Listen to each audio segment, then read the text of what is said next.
penyakit neurodegeneratif itu meskipun dia tidak fatal, tapi dia itu juga sama penting dan berharganya untuk diteliti.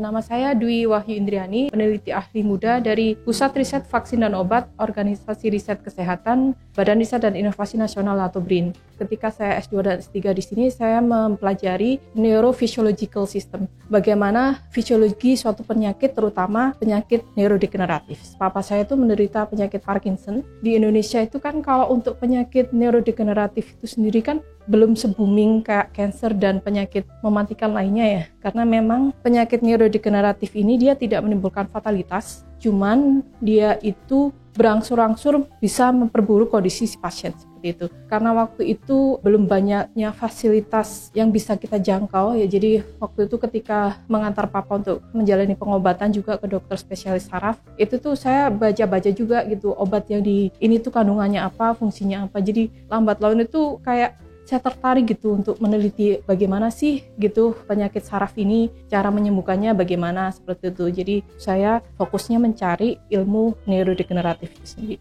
Penyakit neurodegeneratif itu meskipun dia tidak fatal, tapi dia itu juga sama penting dan berharganya untuk diteliti dengan penyakit-penyakit lain. Karena pertama seperti kasus Parkinson ya, orang itu mungkin sekilas dia mirip seperti penyakit penuaan biasa, tapi kalau kita lihat lebih detail itu ada sedikit perbedaan, dan terkadang orang kayak overlooking kenyataan ini gitu kan. Jadi mungkin menganggap bahwa penyakit yang fatal itu lebih harus diutamakan penelitiannya seperti itu. Tapi kalau menurut saya penyakit ini pun juga perlu, karena untuk sampai saat ini belum ada satupun obat yang bisa menyembuhkan penyakit neurodegeneratif. Karena kan memang namanya juga neurodegeneratif, jadi dia prosesnya itu berangsur-angsur, tidak hanya di satu tempat yang kita semula menemukan kematian sel saraf, tapi dia juga bisa menyebar ke sel-sel saraf yang lainnya, sehingga mempengaruhi nggak hanya gejala awal yang kita lihat, tapi dia lebih kompleks jatuhnya. Jadi itu lebih memberatkan bagi pasien itu sendiri, karena dia mengalami putus asa ya, karena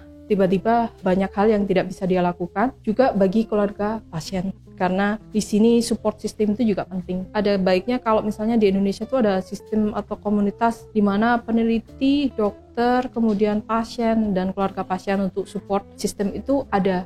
Sebetulnya udah ada support system, tapi mungkin waktu itu masih belum sebaik sekarang ya. Maksudnya dulu tuh ada kayak Parkinson Indonesian Foundation seperti itu, tapi mungkin nggak seterkenal foundation lain ya. Jadi mungkin karena belum ada ruang yang untuk bergabung bersama ini ya, jadi terkadang kita terkesannya tuh seperti jalan sendiri-sendiri. Kalau di neurodegeneratif ini dia bukan genetic disease ya, kurang lebih 98% dia itu sporadik, di mana memang ada beberapa gen yang termutasi yang bisa menyebabkan penyakit Parkinson. Cuman penyebab penyakit Parkinson ini sampai sekarang pun juga masih unknown. Peneliti di seluruh dunia pun masih menduga-duga, mungkin karena faktor environment, bisa dari makanan, lifestyle, gaya hidup, itu semua juga sama ya. Seperti penyakit diabetes itu kan juga bisa dari gaya hidup dan pola makan. Jadi kalau menurut saya ada baiknya juga, karena beberapa penelitian juga memprediksi Indonesia ini kan populasinya sangat tinggi ya. Dia negara berkembang dengan populasi yang sangat tinggi. Kemudian banyak faktor-faktor lingkungan seperti pestisida, kemudian polusi dan lain sebagainya, itu bisa meningkatkan resiko seseorang terkena penyakit neurodegeneratif ini. Intinya hidup sehat sih ya.